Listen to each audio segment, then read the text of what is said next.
Hey, everybody. Welcome back to another episode of Pass the Brew. I'm your host, Mark Cunningham, and I'm really excited for today's conversation. I also realized listening to my other recordings that I say really excited a lot, and I'm not going to stop. So just so you know, I'm going to keep saying really excited. It's like my friend Ben, who runs Process, saying super tasty. So just get ready for that. So again, super excited for our conversation today. We've got Callum Black, owner of Guilt Trip Coffee and current professional rugby player. And we're going to bring him on in a few minutes here to just talk about his experiences in rugby, how he got into professional rugby, as well as his journey in specialty coffee and his opening of the raddest coffee shop, Guilt Trip. So really excited to have him on the podcast today. And for those of you that are listening to it this morning, I hope your morning coffee is delicious. Mine sure was. I've got a Honduras coffee from King State Roasters, which is down in Tampa, Florida. They are incredible. We had them when I worked at Guilt Trip. We brought them over all the way from the States to Northern Ireland. Their coffee was incredible, and really excited to have another bag of their stuff at the house right now. I have currently about 6 bags of coffee to work through, and because I have a problem, I have 3 more on the way. But I'm excited for those coffees. They are coming from the States, so it probably will take a little bit longer. But I've got some Canadian coffees in the cupboard, which has been awesome. And for the first time since COVID-19 happened, I got to go to my favorite coffee shop in Hamilton, Finn Coffee, which is just outside Westdale. For those of you that might know Hamilton, if you haven't been there, you need to go there. Andrew, my friend, is killing it there. He's now open for takeaway coffees again, still selling a lot of retail coffee. They have some incredible stuff there. But easily some of the best coffee in the city. I would probably say it is the best coffee in the city in Hamilton and potentially anywhere else. Lots of people have opinions. That's mine. Finn is incredible. Go check them out if you haven't yet. Follow them on Instagram. It's PHIN Finn. Incredible coffee, incredible guy who owns and runs it. Hopefully we'll get him on the podcast at some point. But I got to go there. I had a little bit of his cold brew that he was brewing. It was delicious. I had an espresso for the first time in a long time, which was delicious. It was Kopi coffee, I believe he was serving, but it was a banger. And I was just so excited to be in there. It was a little bit weird. I walked up the stairs. He's got it kind of blocked off. I said, "Hey, Andrew." And he kind of looked at me. I was wearing a mask and sunglasses, so you couldn't really tell it was me. And he was kind of like, "Hey." And then I took my mask off and he was like, "Oh, hey, Mark." So that was super fun. It felt great to get back into coffee shops, and it just made me even more excited for, potentially a year from now when we have a vaccine and this is all done. But it really did show me how much I do miss going to coffee shops and having conversations with coffee friends and all of that kind of stuff. So that's why I'm super excited for today, because I get to have that kind of conversation with a dope coffee friend, Callum Black. So without further ado, let's listen to the conversation. Hope you guys enjoy. All right, welcome back, everybody, to Pass the Brew. I'm really excited today to have Callum Black here with us today. Callum Black is the owner of Guilt Trip Coffee and Donuts in Northern Ireland, and also currently professional rugby player, and gave me my first job in coffee. So really excited to have him on the podcast to have some conversations. So welcome, Callum. Cheers. Thanks for having me, mate. Awesome. So I gotta ask the question first, since I'm having my morning coffee, but what did you drink today? Well, I've had a few actually. I've started back training, so I got some of the April pods through the Nespresso machine. So I had one of those first thing. Getting hit. I'm actually sipping on some Say coffee at the moment. I've got one of the Ethiopian Cobras at the moment, which is obviously a washed coffee from what should I think the Guji region. It's pretty class. So I think I chatted to you before about the Say coffee, and we just brought them on at the moment on the filter, and it's cracking stuff, to be honest. Yeah, it was pretty cool to see you guys get them over. I remember getting samples from them. I was like probably a year and a half ago, and we were blown away by how good Say was. Yeah. I've got King State right now, so drinking all right from King State, which is flipping delicious as well. Made a Kalita this morning on my way over. So Yeah, awesome. So, Callum, why don't you just tell us a little bit about yourself? What it is you do. Just a little bit about who you are, and then we'll kind of get into your experience with coffee and your experience with rugby and all that kind of stuff. Yeah. So obviously, rugby background. I started professional rugby from the age. I think the first contract I was 19. Been playing professional rugby ever since. I think this is like my 16th year playing professional rugby. Congratulations. Yeah, cheers. It wasn't until probably when I moved over to Ulster. I started my career at Worcester Rugby Club over in England. I moved out, took the decision to move over to Belfast with my family to have a crack. Obviously, I've got Irish roots. Spent 7 years at Ulster. Loved my time there, and during my time at Ulster, I got into the coffee scene. I never actually drank coffee until I moved to Belfast, and I fell in love with the whole thing. I didn't realise how much there was to coffee. My kind of experience was a bad coffee at Starbucks or something like that, and yeah, as soon as I tasted a bit of specialty coffee, I was kind of hooked. And then we made a decision, moved back home, and I've been in Worcester for this is my second season back playing professional rugby for Worcester, and so that's me at the moment. That's great. So what age did you start playing rugby? So I started playing rugby, actually, I was only probably 14. I was in middle school, and the school I was at, it was just well known for playing rugby, and one of the coaches said, "Oh, you should give it a try," and that was me. I tried to do as many sports as I could up to then. Did quite a lot of like cross country, swimming, and then rugby was the other sport I did. But as it went on, I think once went to high school, did my GCSEs. It was at the age of probably 16. It was like, well, what do I do now? I want to try and do this as a career if I can. Hopefully, obviously, do your hobby, something you love, as your career. And I was very fortunate that it finally panned out for me. It wasn't the easiest route. I mean, I didn't sign my first professional contract till my second year of university, but yeah, I was fortunate that it did happen at some stage. That's awesome. So, like, when you started playing rugby, did you know right away that you wanted to do it professionally? Was there like kind of a turning point for you where there was just like, oh, hey, I'm really good at this. Maybe I could do this? I'd never say I was really good at this. I probably wouldn't say that still now. It was probably, I did, like I said, I did my GCSEs. To be honest, I didn't really have a career path. People say, oh, I want to go into accounting. I want to be a lawyer. I want to be in the trades industry. I had no career path that I thought, yeah, that's me. But I knew that I enjoyed working out. I enjoyed sport. I knew that rugby was the best sport I was good at, and I just thought I need to try and keep pushing it as far as I can, and maybe eventually it'll happen for me. I made the decision because obviously always advised to keep your options open. So I went on to university to do a sports coaching and conditioning course and keep my options open. But luckily, it was at Hartbury College in Gloucester, which was the base where Gloucester Rugby play, which is obviously a Premiership team as well. And I knew that if I went there, I could. Their university team pretty much train professionally every day. So I was training every day and still doing the course on the side. So it kept my options open. And luckily, through that, a coach was moving to Worcester to be the academy coach and invited me along to pre-season training, and I did the pre-season with them, and they said, oh, and then offered me my first contract, and that was me. I was back to Worcester, which was the area I grew up, because my folks live about half an hour from Worcester, so and that's the area I'm back in now. So Very cool.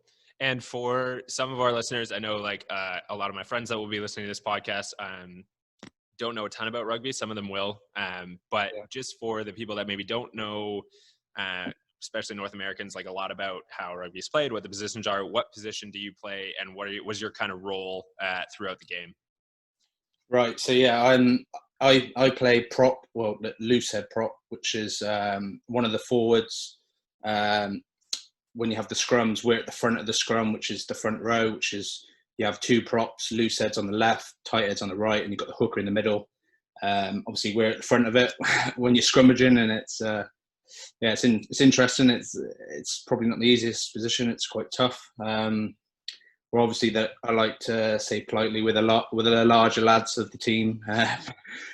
So yeah, we're not built for speed, but so yeah, we're involved in a lot of the when you see the line outs with the ball being thrown in, we're the guys that lift the guys to catch it. Involved in a lot of the nitty gritty, to be honest, like clearing rucks, tackling. All the we like to say the unseen work, and we let the backs and the fancier players score the tries. Well, yeah.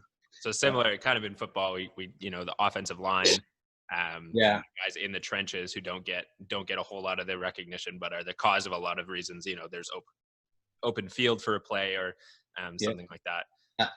That's what we like to say. Yeah, we create that space. Yeah, exactly. And then the fancy, the skinnier guys, they run you go score out. I'm not worried about. Awesome. So what? I kind of asked this question to everybody I interview, but as we kind of turn the conversation over to the coffee side of things, I feel like everybody who is in specialty coffee has that one experience that sort of opened their mind. It was like, whoa, okay, is this what coffee is? Can you remember that experience? Like, do you have like a pinpoint where it was like, I had this coffee, or it was this time period, and all of a sudden, boom, I was in it.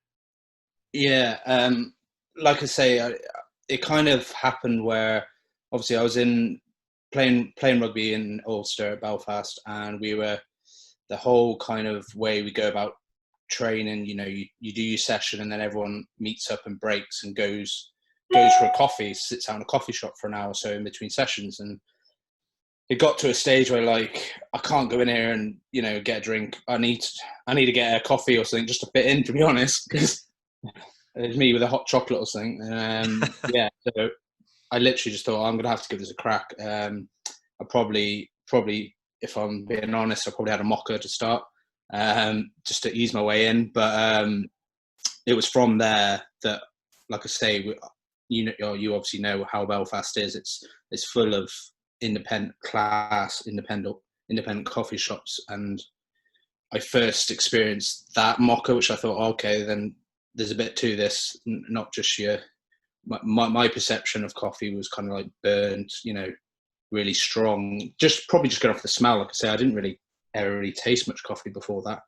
And then probably on from that, I probably went into the centre of town and established, which at the time, this is probably, quite a while ago now, was the main guys in the speciality scene in Belfast. And I had a coffee from them, probably just a flat white, and I was like, wow, well, you can actually taste these flavors coming through. It's not just coffee with milk. And yeah, I was probably hooked from there, and then things just progressed rapidly, to be honest, from there. But yeah, that'll be my first experience, to be honest.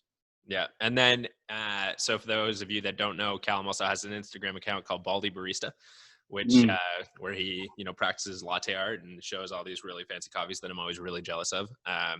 But where did the idea for that come from, to launch that, and what was the sort of catalyst for that?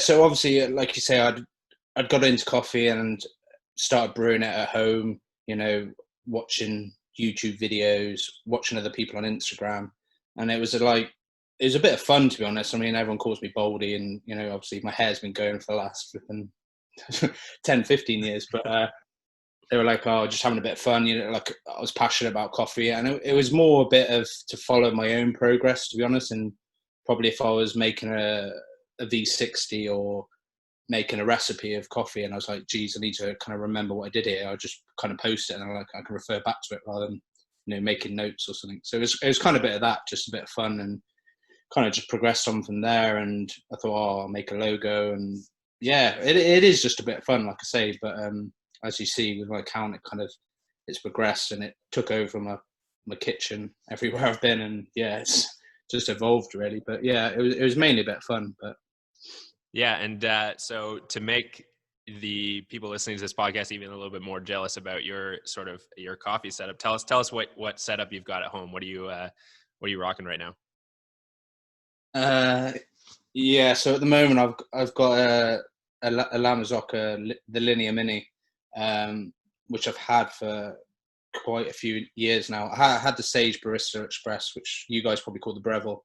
Is Hmm. it? Yeah. So I Yeah. had that for quite a few years, and like I say, I just dived into it more. I was like, wow, I need to probably I want to get a Lamazocca so I can, delve into it a bit more. And yeah, I've got that. And yeah, to be honest, like I say, I've got more into the filter more and more since having Guilt Trip, and yeah, I do a lot of pour overs to be honest now. But no, I still love the Lamazocca, and I've just updated the Lamazocca UK came and helped me fit the.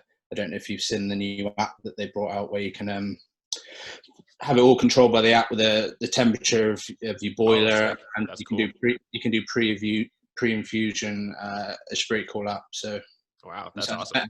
yeah, I'm spending a lot more time on my Linear Mini now. So. Yeah, that's cool. And perfect segue. You mentioned Guilt Trip, and obviously that's how you and I got connected. Yeah. And in my opinion, it's still the best coffee shop in the country over there in Northern Ireland. But tell us a little bit about like why you wanted to open a coffee shop, the journey there, Mm. of kind of getting it off the ground, and what the experience has been like. Yeah. So that was, like I say, it started my coffee journey, as I say, with the Baldy Bistro account. Brewing coffee at home, the amount of equipment. I had the Linear Mini then at the house, and it was just getting to a stage where I was getting into it more and more. And obviously, Darren, one of my good mates, who is obviously my business partner with Guilt Trip, he was like, "Well, why don't you just open a coffee shop?" And I was like, "Well, it's not as easy as that. It'd probably help, and take a bit of the equipment out of the house, and I'm sure my wife would be a lot happier." But I'd already done a bit of research into could it be done, and obviously being passionate about coffee, I kind of thought that yeah, this is something I want to do, whether I do it while I'm still playing rugby or do I do it after. And yeah, it got to the stage where I was like, well, I might as well look into this a bit further. And Darren, as Darren is, he kept egging me on. He's like, well, just open a shop then. And I was like, oh yeah, I've had a look into it, and it's not as easy as that. And I was like, well, if you really want me to, like, stump up and let's you're in. Like if you're pushing me into it, let's have a look at this. And yeah, so then the whole Guilt Trip journey kind of started. Obviously, been going around a lot of the coffee shops in Belfast up to that time. How the coffee scene is. Everyone's chatting. It's a big kind of family, and you chat to a few people and give you advice of where to go and what to do. And it was kind of, obviously my passion was the coffee, but I kind of got advised that it probably wasn't, as a business, to start up to just do coffee. It'd be a lot harder, so we needed something to go with it, and we kind of landed on, well, let's look at the donut scene, because until then there still isn't a Krispy Kreme in Belfast, and independent donut shops at the time, and still is down in Dublin, obviously down the south, is huge with the amount of independent donut shops. We were like, well, let's give it a crack up here. This is obviously, the story goes on. Then we were introduced to Ben Hamilton, who came on board from the start as our head barista at the start, into general manager. He was heading up the coffee for us, because obviously myself and Darren were still playing professional rugby, full time. So it's something we couldn't obviously have done all on our own. So he came on board straight off, which introduced us to his best friend, which is Ben Connolly, who owns Angel and Anchor, which his branding team helped us form Guilt Trip. I mean, we sat down, God knows how long. It probably took us 4 to 5 months before we landed and obviously opened the doors, but a lot of brainstorming, obviously, from Ben, and trying to form something that is more than just a coffee shop. Like you say, we wanted to do the best coffee possible, and then the best donuts possible. Mm-hmm. Make it very simple, do it as well as we could, and that's us. But through bringing Ben on board with his branding, he was like, well, we'll make this more than a coffee shop and make it a brand. So obviously we looked at the merch, the whole layout, and how we could introduce Guilt Trip to people, and it just went from there really. And we're very fortunate that the way it all came, and we're very happy that how it is. And to be honest, it just went from there. But that's how it formed from the start. And like I say, we had Ben helping from the coffee side and coming as general manager. And before then, until we opened, we didn't actually have a baker, to be honest. We're very fortunate that Corey came on board at the start. That's super cool. For those of you who aren't in Northern Ireland and haven't experienced Guilt Trip, it is an incredible place. And I remember when I first started working there, it was like being chucked in the deep end. I had never worked in coffee before, and this place had lines down the street for the first probably 4 months. Every single day we were open that I worked there, it was just a lineup down the street for donuts and for the coffee. And the hype was real, and it didn't really slow down. I mean, there was kind of slow at times, but it is probably one of the most popular places in the country. And and now you've just announced via your Instagram some pretty exciting news about GT number 2. So how's that feel? How's that been trying to get the expansion across the line? Like, how are you feeling? I mean, massively excited. Obviously, it's been a weird time during COVID to be working on trying to launch a second shop. But obviously, from when, well, like you say, that the hype of Guilt Trip at the start, and to be honest, that was one of the most pleasing things for me, was actually seeing people enjoy what you've created as a team, and that was probably the most satisfaction I've had. And actually, I would say to a lot of people that even though it was incredibly hard work in the setup of Guilt Trip, but I actually really enjoyed, the little bits that go into creating stuff, and whether it's, sourcing the furniture, designing how the place might look. It was a lot of fun, a lot of stress, but and now I'm going through it all again from a distance. Like you say, I'm actually in England, and our second store is going to be in the north coast of Ireland. So it's exciting. We've been, obviously, I've been off work for the last few months, and a lot of people will say obviously it's a time that people have been probably a bit more time to relax and be with the family, where my wife will say that I've probably been the most stressed I've ever been. I've been working on this flat out, but it's been fun, it's exciting. Like I say, we've been 3 years in with the first store of HQ of Guilt Trip, and I think at a stage I was like, wow, I'd love to grow this further. And we're lucky that this has come about. And obviously you've spent some time up in the north coast of Ireland, and it's a beautiful place. And I think if we can do this right, it just adds something to Guilt Trip, kind of like holiday destination, because those beaches are just places that people within Belfast and further would love to go up and just spend time, and I think it will hopefully be well received. Yeah. And that's kind of been always a part of the sort of mythos of Guilt Trip, right? Is that it's a destination place. It's not sort of it's never been in the most convenient location. You have to actually make the decision, hey, we're going to go to Guilt Trip today. It's not just like, oh, hey, there's, we're driving along and there's a cool coffee shop. It's kind of like out in the suburbs of the city. And but that makes it so much cooler, because people want to come, they want to spend time, they want to see you. And I think, as COVID progresses, and hopefully, we get a vaccine and all that kind of stuff, people are going to be desperate to get back into coffee shops to spend time together. So I think launching it during this time is probably pretty ideal. Like once this is, we've kind of moved past this. And so thinking about just the future of your sort of life, and especially coffee and in Guilt Trip, what's the, when you look down, maybe 5-10 years down the road, what do you see happening with Guilt Trip? Like, what's your sort of goal, your plan with that stuff? Like you say, we're at a stage where we're progressing to our second site. I say it's exciting times, because the way, like I said at the start, the way we do things, it's all about, quality, the best possible coffee, the best donuts, freshly made,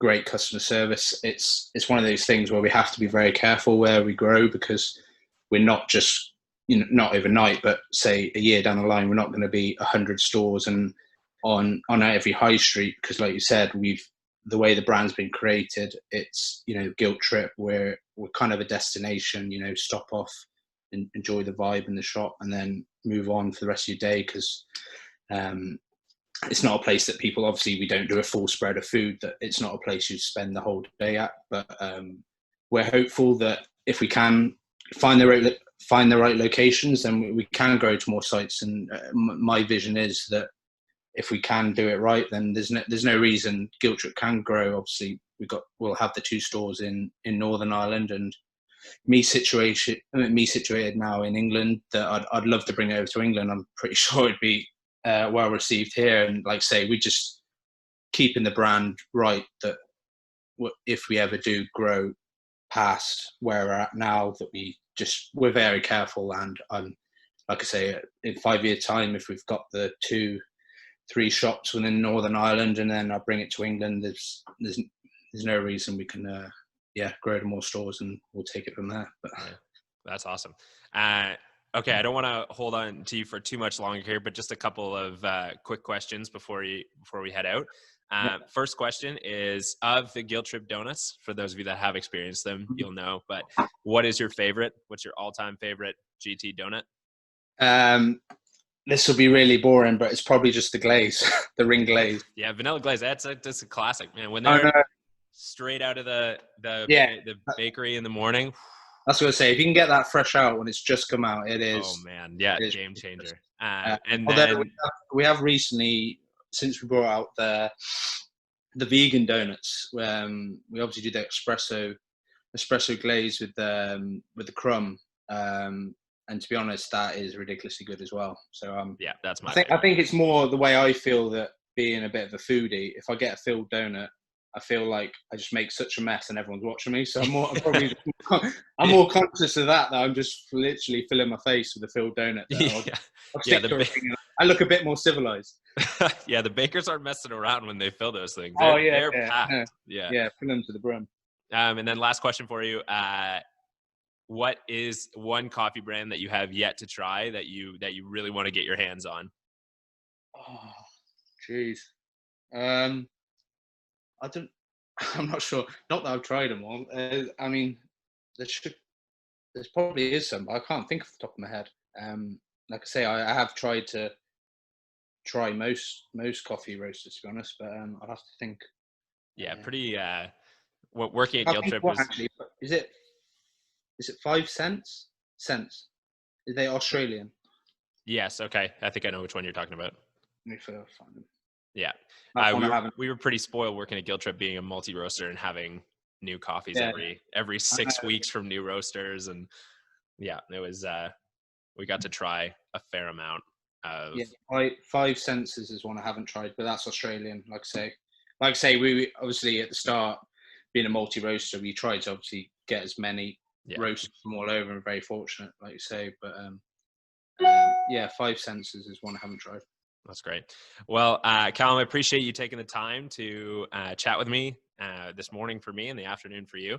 It was a great conversation. I'm excited for everybody to get to hear it, and pumped for you guys opening your second store.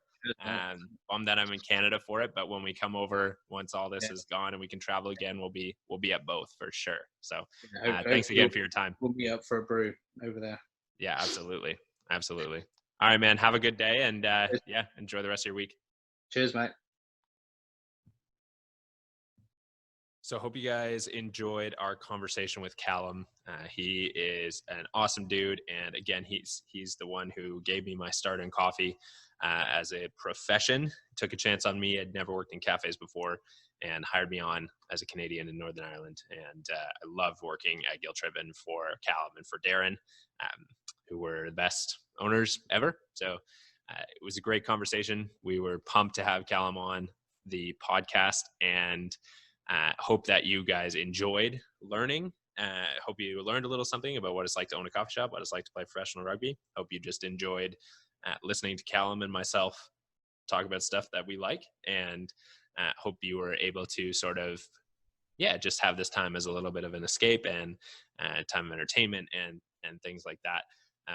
Before we head off here, I just want to plug a couple of Instagram accounts that we sort of talked about today. So number one is Callum's Baldy Barista. So go give him a follow on Instagram, and then at Guilt Trip Coffee as well. That's the coffee shop that they run. Even if you're not in Northern Ireland, it is worth following just because the content's great. The photos are, they have a professional photographer that does all their Instagram stuff. The art is great when they release new designs for the different coffees they have, and yeah, it's just a great account to follow. So go give them a follow. In terms of what is coming up for us in the future, we've got some more guests lined up. I'm recording another podcast today, which will be released after this one. We've got an owner of a roastery down in the States that I'm really excited to talk with just about their journey in coffee and all that kind of stuff. And then in terms of when we're going to get back into the sporting side of things, because it is rare that we have a guest that covers both sides of the spectrum, which Callum obviously did. We're going to have a former NHL goaltender who is also a coffee nerd. He's going to come on the podcast as well. So pumped about that conversation that's going to happen. So that one will be in a few weeks as well. So we've got some rad guests. If you don't follow me on Instagram right now, if you want to know more about what's going on in the podcast and guests we've got coming up, and if you want to suggest some guests for us to bring on, or if you yourself want to come on, it's Mark, MARC_C_coffee. So Mark C Coffee is my Instagram account. Is my coffee Instagram account is where I'll be posting about this podcast and who we've got coming up, and stuff like that. So if you want to give me a follow as well, check it out on Instagram. I like to think my Instagram feed's pretty good as well. I share lots of other roasters and places for you to follow and stuff like that, and sort of give you a vibe of my own coffee journey. And then if you have suggestions of anybody you'd like to hear on the podcast that you maybe know, or if you yourself are in coffee and sports and want to come on the podcast, just shoot me a message there. So thank you very much for listening today. Thank you, Callum, for coming on, and hope you guys enjoy a great day. Make sure your coffee is dope. Don't drink bad coffee because that sucks. And hopefully sports will come back soon and we can cheer for our teams again.